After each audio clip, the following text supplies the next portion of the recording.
तो 1.1 प्रश्नावली में कुछ क्वेश्चन करवाएंगे। तो आइए थोड़ा इसके बारे में समझते हैं। कक्षा 10 और कक्षा 9 में जिस चैप्टर में समानता है इनमें कौन से चैप्टर कक्षा 10 से रिलेटेड है कक्षा 9 से, और जिसने भी कक्षा 9 अच्छी तरह से पढ़ा है तो उसके लिए तो कोई टेंशन वाली बात नहीं। हालांकि टेंशन आपको भी लेना जो फ्रेश है, जिसने 9th नहीं पढ़ा है उसके लिए भी कुछ बिल्कुल कठिन चैप्टर नहीं हो और बिल्कुल आसान तरीके से हम आपको बताएंगे, ठीक है। तो जैसे कक्षा 9 में संख्या पद्धति, ये सारा चैप्टर इससे कनेक्टेड है, ठीक है, इससे कनेक्टेड है। देखो बहुपद दो चर वाले रैखिक समीकरण युग्म, इसमें दो चर वाले रैखिक समीकरण युग्म और इसमें दो चर वाला रैखिक समीकरण, इसमें केवल एक समीकरण की बात हुई और इसमें इससे थोड़ा आगे का लेवल है, तो इससे कनेक्टेड है पूरी तरह, ठीक है। अब आता है द्वैघात समीकरण, बहुपद वाला चैप्टर और द्वैघात समीकरण, जिससे हम पूछे एक से दोनों, ठीक है। उसके बाद समांतर श्रेणी, एक त्रिभुज यहां से देखो, यहां से लेके यहां तक, ये चारों चैप्टर रेखाएं और कोण, त्रिभुज, चतुर्भुज, समांतर चतुर्भुज और त्रिभुजों के क्षेत्रफल 6 से लेके 9 तक, ये सारे चैप्टर इसमें एकदम कठिन रूप से, या ये समझ लो कि बहुत कम बच्चों को समझ में आते थे कक्षा 9 के। इसमें केवल एक चैप्टर बना दिए चारों का, क्या बना दिया, एक चैप्टर चारों से रिलेटेड त्रिभुज अकेला। उसके बाद है निर्देशांक ज्यामिति, तो निर्देशांक ज्यामिति कक्षा 9 में यहां से रिलेटेड है निर्देशांक ज्यामिति, इससे थोड़ा लेवल इसका ज्यादा, लेकिन जैसे का तैसा नहीं मिलेगा, ठीक है। उसके बाद त्रिकोणमिति, ये एक चैप्टर अलग है, त्रिकोणमिति का प्रयोग एक चैप्टर ये हो गया। वृत्त, तो 10 चैप्टर तो इसमें वृत्त है, इसमें भी वृत्त, ठीक है। वृत्तों से संबंधित क्षेत्रफल, वृत्तों से संबंधित क्षेत्रफल एक चैप्टर अलग है अपना। पृष्ठीय क्षेत्रफल और आयतन, तो पृष्ठीय क्षेत्रफल और आयतन इससे कनेक्टेड है। सांख्यिकी, सांख्यिकी अपनी यहाँ है और प्रायिकता यहाँ, तो इसमें कौन 4 चैप्टर अलग हैं, केवल कक्षा 9 से 4 चैप्टर कितने हैं अलग, बाकी जैसे कैसे है चैप्टर। तो जिसने कक्षा 9 में अच्छी तरह से मैथ पढ़ा है उसको ज्यादा आसान होगा, या नहीं भी पढ़ा है तो टेंशन लेने की कोई बात नहीं। मैं आपको बिल्कुल आसान तरीके से चैप्टर वाइज चैप्टर से कराएंगे। तो आज हम आपको वास्तविक संख्या पहला चैप्टर, उसमें प्रश्नावली 1.1 कराएंगे,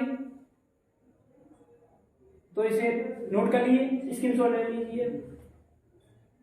1.1 में सबसे पहला टॉपिक है यूक्लिड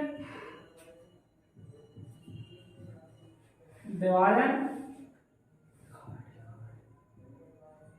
यूक्लिड विभाजन, प्रमेय का यूक्लिड विभाजन, प्रमेय का एवं एल्गो, क्या बेटा एल्गो 1.1 प्रश्न में यूक्लिड विभाजन प्रमेय का एवं एल्गोरिथम, एवं एल्गोरिथम पूर्णांकों की विभाज्यता,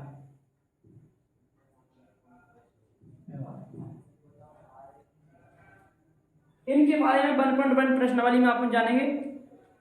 सबसे पहले यूक्लिड विभाजन प्रमेय का एवं एल्गोरिथम, इन दो शब्दों में क्या अंतर है।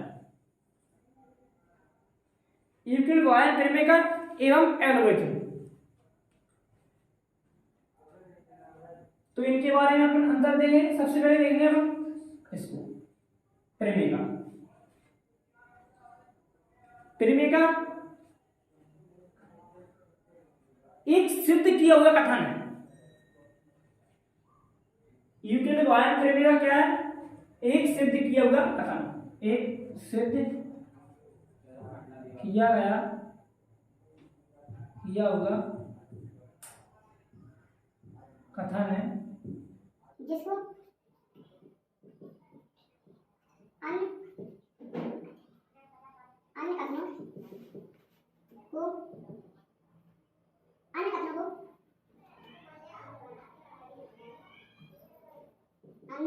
को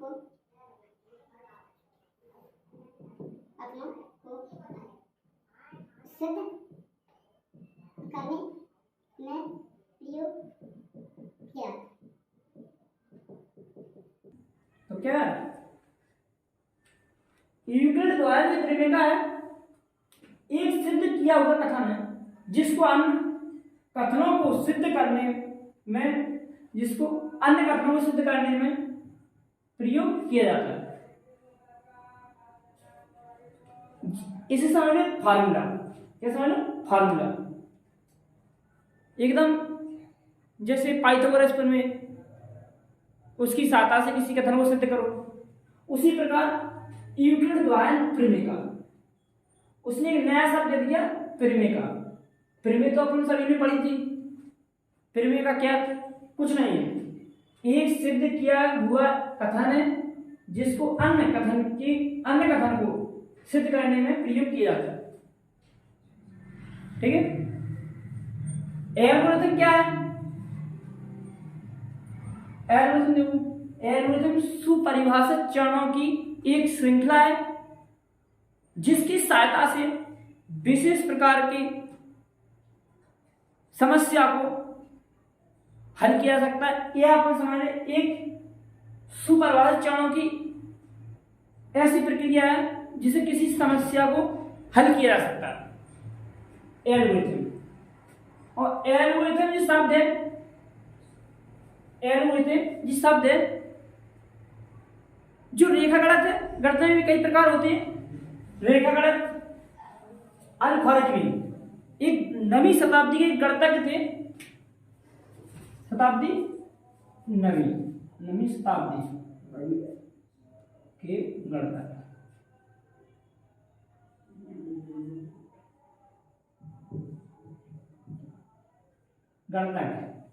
नवीं शताब्दी गणितज्ञ थे, उनके नाम से एल्गोरिथम दिया गया है अल-ख्वारिज़मी। इन्हें रेखा गणित के फादर ऑफ रेखा गणित या रेखा गणित के पिता कहते हैं। यह एक विधि है, विशेष प्रकार के सवाल होते हैं उनको हल करने की एक प्रक्रिया, उसे अपन एल्गोरिथम कहा है। गणितज्ञ बने क्या? एल्गोरिथम। इसमें दो धनात्मक पूर्णांक, क्या है? धनात्मक पूर्णांक ए और बी दिए रहने पर ए और बी दिए रहने पर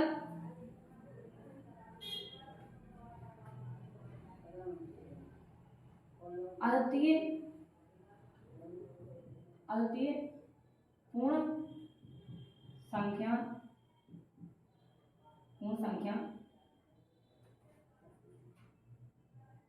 क्यू पूर्ण संख्या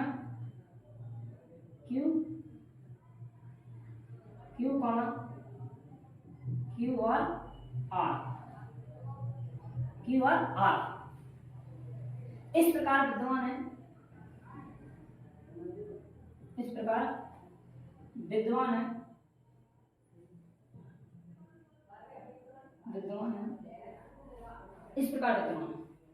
कि इसे याद करना। तो इसमें दो धनात्मक पूर्णांक ए और बी दिए रहने पर अद्वितीय पूर्णांक अद्वितीय पूर्ण संख्या क्यू और आर इस प्रकार विद्यमान है कि ए बराबर बी क्यू, ए बराबर आर का जो मान है 0 से बड़ा या बराबर बी से छोटा। तो ये क्या है, सारी चीजें जानने के लिए देखो एक एग्जांपल लेते हैं अपन जी। फिर भी एक सिद्ध किया हुआ कथन है जिसको अन्य कथनों को सिद्ध करने में, अन्य कथनों को सिद्ध करने में प्रयोग किया जाता है। इसमें दो धनात्मक पूर्णांक ए और बी दिए रहने पर, इसमें दो धनात्मक पूर्णांक ए और बी दिए रहने पर अद्वितीय पूर्ण संख्या के बराबर इस प्रकार विद्यमान है कि ए बराबर बी क्यू प्लस आर, जहां आर क्या है 0 के बराबर या उससे बड़ा और बी से छोटा। अब इसे समझने के लिए एक एग्जांपल लेते हैं। जैसे 21 है, 21 में अपन ने भाग दिया 4, कितनी बार गया 5 बार, कितनी बार गया 5 बार। 21 में 4 का भाग दिया 5 बार गया, शेष पर कितनी 4 5 20, शेष पर कितना बचा 1। तो यहां 21 ए है और 5 ये क्या है क्यू, और यहां बी, इसे बी, और ये अपना आर। तो वही चीज याद रखिए, कुछ नहीं है, इन्होंने क्या है बस विभाजन युगल भाग त्रिमेका इस शब्द को इन्होंने अलग से दे दिया, इसका खेल है। बाकी जो तो अपने छोटी कक्षाओं में वैसे ही पढ़ा, भाग देने से भाग पढ़ाएगा, शेष पढ़ाएगा, वही चीज इन्होंने एक त्रिमेका के द्वारा दे दी। ठीक है, तो इसे अपन जैसे इसे लिखेंगे 21 बराबर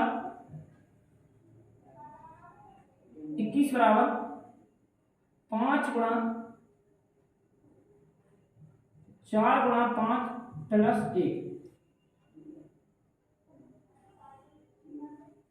जी। और अभी से ध्यान रखना कि आर है, आर यानी कि शेष पर हमेशा बी से यानी कि 4 से छोटा होगा, शेष पर हमेशा 4 से छोटा होगा। अब यहां लिखा है पूर्ण संख्या, क्या लिखा है पूर्ण, तो जे क्यू और आर पूर्ण संख्या हो सकती है, यानी कि 0 भी हो सकता है। अद्वितीय का मतलब लेकिन वो ही केवल एक पूर्ण संख्या वही केवल एक, अद्वितीय मतलब होता है केवल एक। अद्वितीय दो नाम मतलब एक अद्वितीय। तो यहां जैसे इसको भी लिख सकते हैं, 5 का भाग दिया हमने 0 में, शेष पर या 2 में दिया सॉरी, तो शेष पर कितनी बार आया 0 बार, यहां 0 बटे में 2। तो यानी क्या है क्यू ए बी और आर, इसको भी लिखो तो यहां किस प्रकार लगेंगे, इसके अनुसार ए बराबर 2 बराबर 5 गुणा 0 प्लस 2 से देखो, तो उसे लगा पूर्ण संख्याएं, क्यू आर क्या पूर्ण संख्या भी हो सकती है, जब नहीं क्या अंकी आर 0 भी हो सकता है, आर भी 0 हो सकता है, और लेकिन आर का मान यहां देखो, आर का मान हमेशा बी से छोटा है, यानी कि इससे जिससे अब हम भाग दे रहे हैं उससे हमेशा आर का मान शेष पर क्या छोटा आएगा, 0 भी आ सकता है और 0 के बराबर, यानी कि शेष पर 0 भी हो सकता है और 0 के बराबर भी हो सकता है। लेकिन उससे छोटा नहीं हुआ। तो यूक्लिड विभाजन, यूक्लिड विभाजन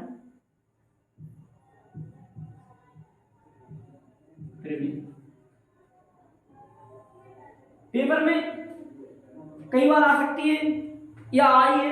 यूक्लिड विभाजन प्रमेय का क्या है? यूक्लिड विभाजन प्रमेय का क्या है? तो यूक्लिड विभाजन प्रमेय का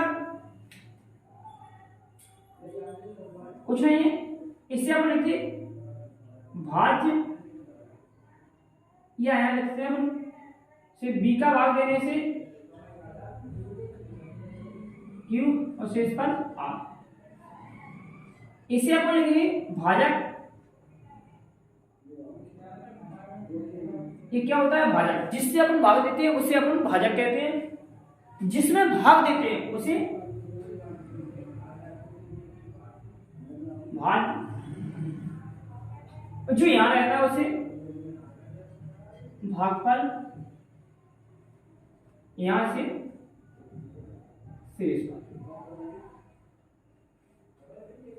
बच्चे कंफ्यूज कहां रहते हैं? इसमें इन दोनों, बस कौन भाज्य कौन भाजक है। भागफल और शेषफल तो सभी को पता रहता है।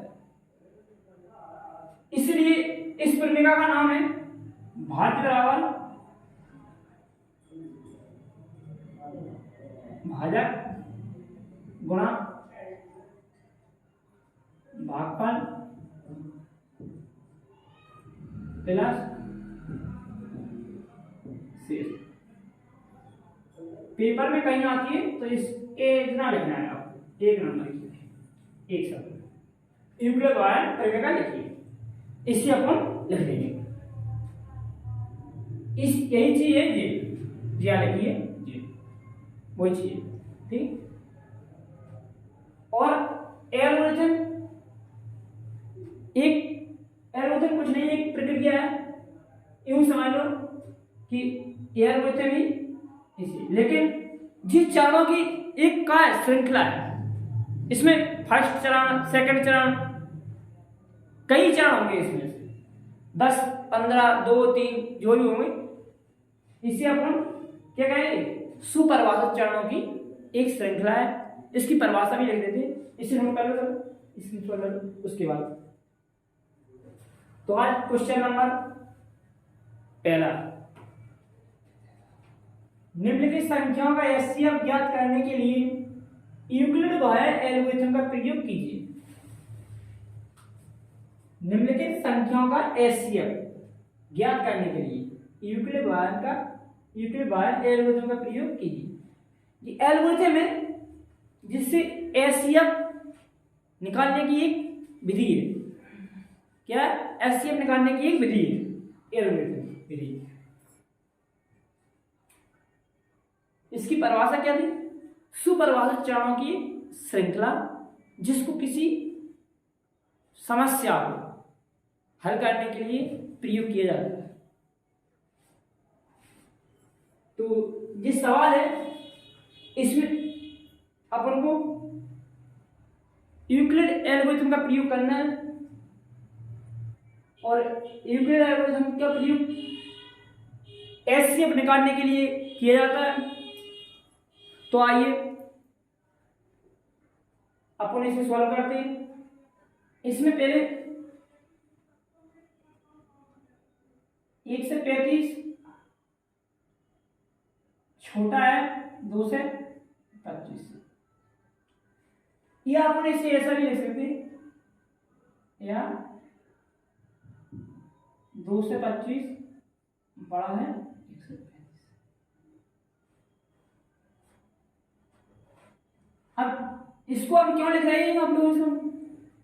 क्योंकि एल्गोरिथम की जो प्रक्रिया होती है उसमें छोटी संख्या से बड़ी संख्या में भाग दिया जाता है, छोटी संख्या से बड़ी संख्या में भाग दिया जाता है। तो हम आपको ये दिखाना चाहते हैं कि 1 से 35 छोटा है 2 से 25 से, या हम लोग कह सकते हैं कि 2 से 25 बड़ा है 1 से 35 से। इसलिए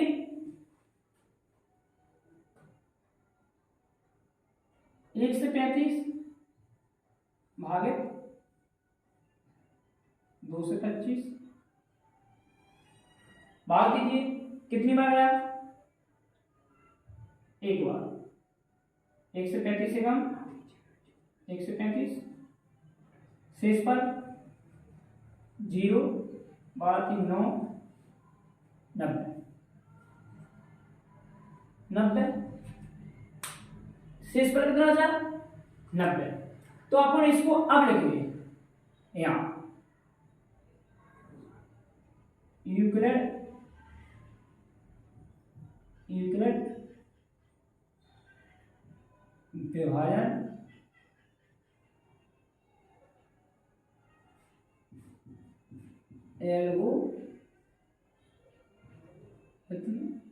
एल्गोरिथम से जी ना यूक्लिड विभाजन एल्गोरिथम से। क्या है यूक्लिड विभाजन एल्गोरिथम?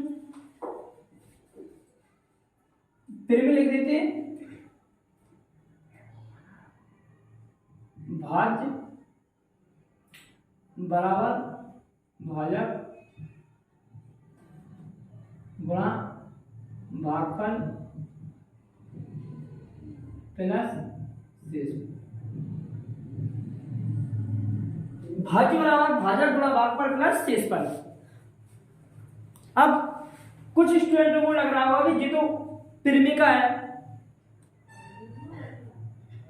एल्गोरिथम एक त्रिमिका ही है, लेकिन इसमें त्रिमिका में क्या होता है? सिद्ध किया हुआ कथन है, उसे किसी कथन को सिद्ध करने के लिए डायरेक्ट अप्लाई करते हैं, लेकिन इसमें चरण चलते हैं, एक प्रक्रिया।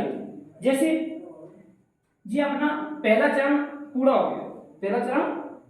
हो गया, 1 से 35 का भाग दिया 2 से 25 में, एक बार गया शेष पर 90। तो ये है क्या है? होता तो भाई ये A B Q R सारी चीजें वही है। तो यहां हम लोग लिखेंगे पहला चरण, पहला चरण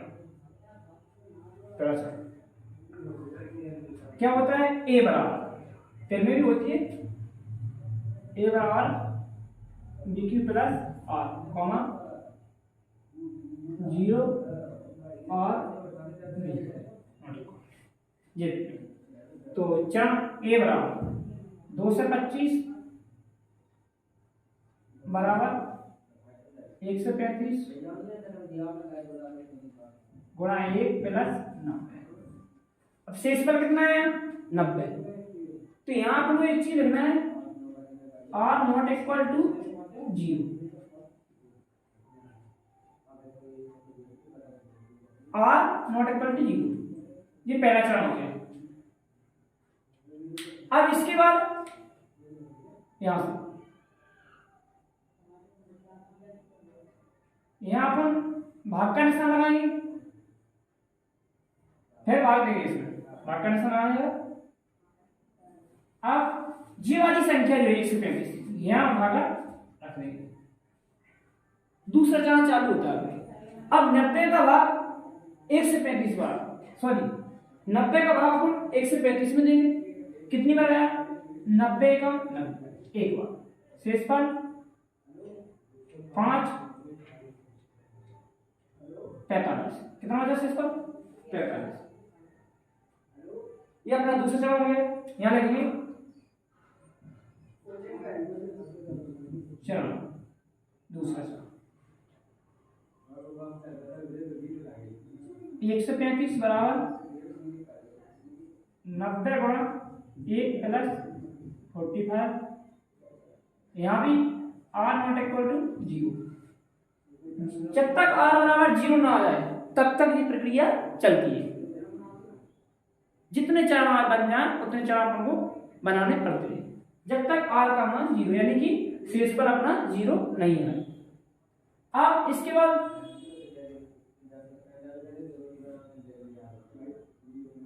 नब्बे यहां पे आएंगे, कितनी बार? 45 दूनी 90। शेष पर कितना है 0।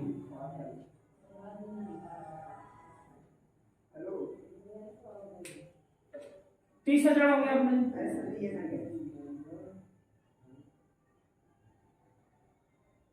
90 बराबर 45 गुणा 2 प्लस 0। अब यहाँ पे लिख सकते हैं r बराबर 0। तो आप लोग अच्छी तरह से ध्यान रखना, अगर कहीं जे इतना है, जे अपन नहीं भी लिखें तो अपन को नंबर मिल जाएगी, केवल इतना लिखिए, क्योंकि उसने कहा सुपरिभाषित चरणों की श्रृंखला। क्या? सुपरिभाषित चरणों की एक श्रृंखला है। प्रथम चरण, द्वितीय चरण और तीसरा चरण। तीसरा चरण, तीन चरण में हुए और तीन चरणों में हमें शेष पर 0 प्राप्त हो गया। ये प्रक्रिया जब तक दोहरानी पड़ती है जब तक शेष पर 0 ना आए। अब यहां पर देखिए, यहां अंतिम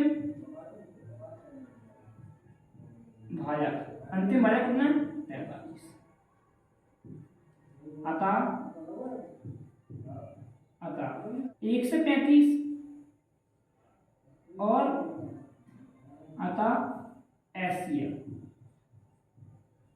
1 से 35, 2 से 25 कितना 45। इतना आपको सवाल करना है बस। तो अगर कहीं आपने ये चरण ना लिखे तो एक भी नंबर नहीं मिलेगा। ये पूरा का पूरा लिख के अकेला आ जाओगे तो एक भी नंबर नहीं देगा एग्जाम में, ठीक? क्योंकि अपन चरण लिखना जरूरी है। ये यहां से आता चरण, ठीक है, चरण लिखना जरूरी है। पहली कंडीशन क्लियर हो गई, यहां तक नोट कर सकते हैं आप लोग, यहां से आता जी, ठीक है जी। अपन सवाल में नहीं लिखना है, लेकिन अगर वो आपको छोड़ना हो तो छोड़ सकते हैं, रफ्तार करना हो तो रफ्तार भी कर सकते हैं इसको यहाँ से, ठीक है, नोट कर। इस क्वेश्चन को हम सॉल्व करा देते हैं, एक आप लोग घर पे कर लेना, ठीक है।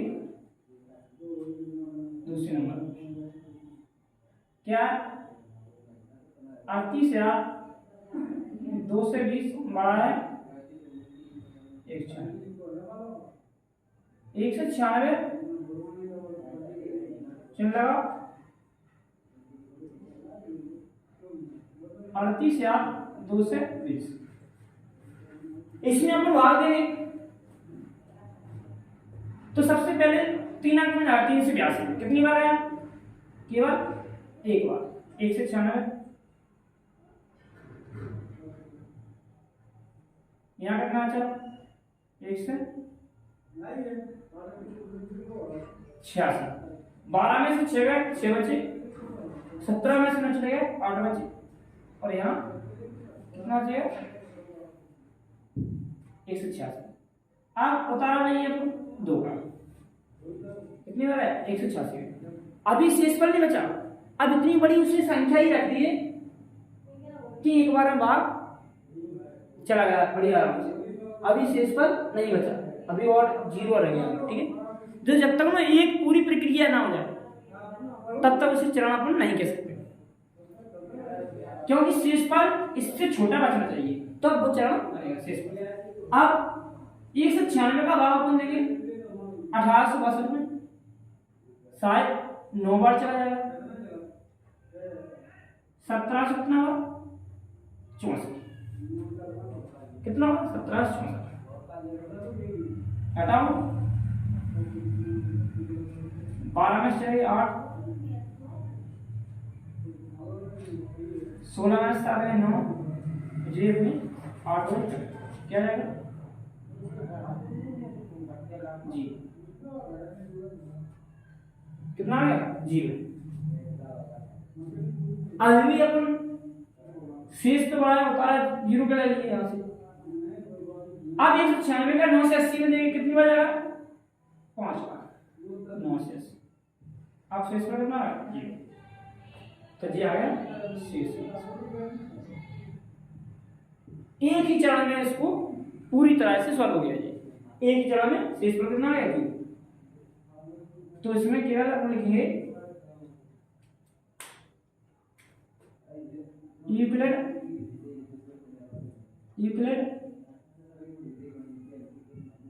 विभाजन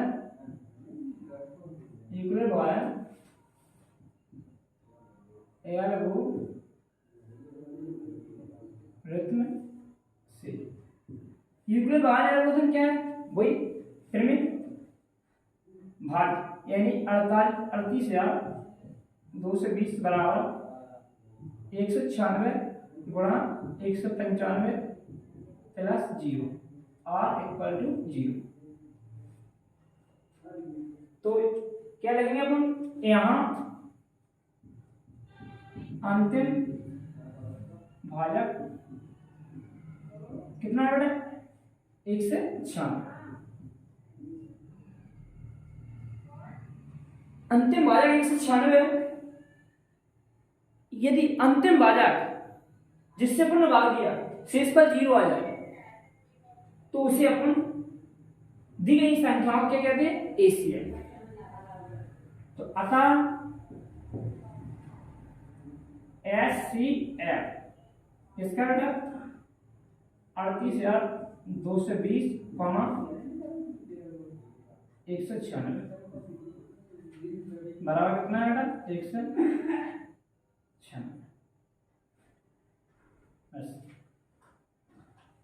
तो अपने 2 क्वेश्चन हुए। इसी प्रकार इस क्वेश्चन को आप लोग घर पे कर लेंगे, ठीक है? सिंपल है। 2 से 55 का इसमें अपन भाग देंगे, पहले 3 बार जाएगा, एक चरण बनेगा, उसके बाद एक बार और देंगे, उसमें अपना आंसर या 2 चरणों में लगभग सॉल्व हो जाएगा, ठीक है? नोट कर लीजिए। अब इसके आगे क्वेश्चन नंबर 2 से जो शेष क्वेश्चन अपने 1.1 प्रश्न वाले में रहेगा उनको अपन नेक्स्ट क्लास में हल करेंगे